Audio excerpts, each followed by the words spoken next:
Welcome to Module 12, and this module is all about identity.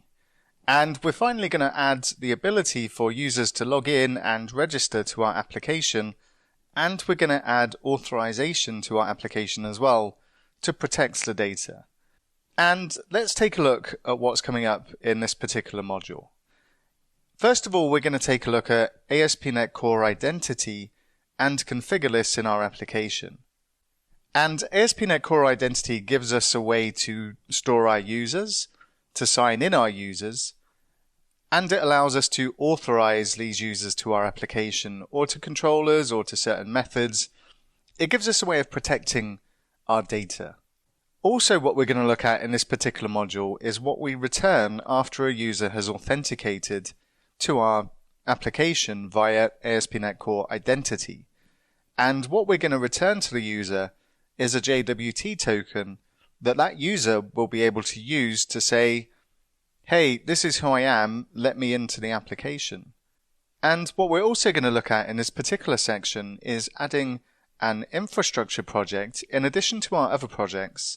And this is going to provide services that our application can use. And one of the services this is going to provide is a JWT token generator. So our application handler will be able to go to this particular service and request a token for a particular user, and then this token is what we return afterwards. But this is all coming up, and we'll discuss each of these parts in more detail.